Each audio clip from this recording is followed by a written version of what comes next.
How do you find investors to fund your deals? So what we mean is, how are you going to find somebody who's going to give you the money to be able to buy a property that you particularly want to buy?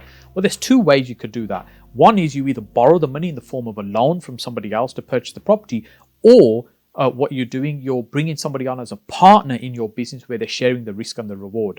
With a loan, it's very similar to, for example, a bridging loan or a mortgage you'd have on a property. In that case, it's a bank that's lending you the money. But in this case, we're talking about a private individual. So when we go looking for somebody like this, you have to think about, really put yourself in their shoes. Why would they lend you the money? So would you lend yourself the money? Have a look in the mirror and say, hey, look, I need £100,000. If you had that 100,000, would you lend it to yourself? You've got to be investable. What do I mean by that? Well, that means you've got to think about how credible you are, what value you're bringing to the table, how safe somebody's money is going to be with you.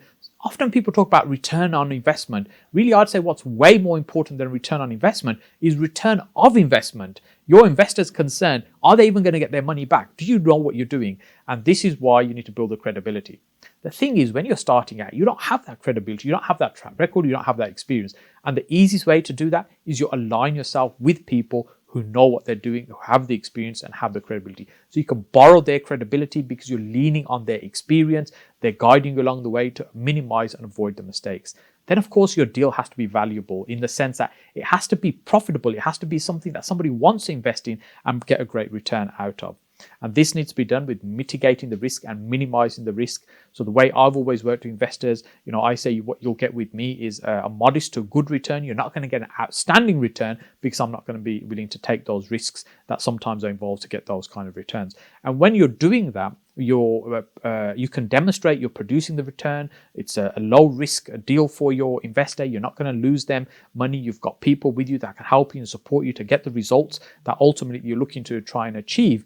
Then people are going to be more open to listening to you and having this conversation. So where do we find these people? Well, the easiest place and my favorite place is property networking events.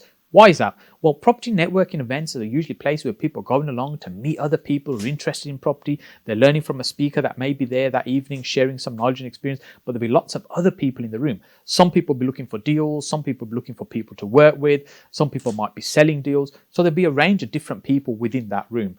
So what your goal would be to meet and connect with as many people as you possibly can by not spending lots of time with one individual, by just chatting to lots of different people, just to get a gauge for what they're looking for. And this is not about selling a deal in the room. This is about finding potential people you could have a conversation with outside of the room.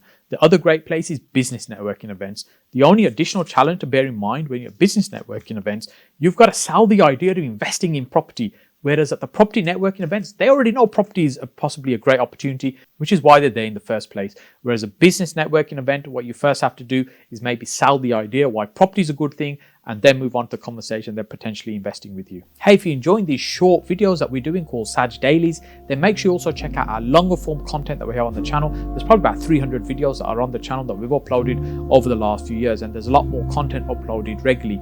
And if you're enjoying it, then make sure you click on that like button. Also subscribe to the channel, but more importantly, leave me a comment. Let me know what it is about these videos you're particularly enjoying and particularly liking. And once you've done that, make sure you click on this video and I'll see you over here next.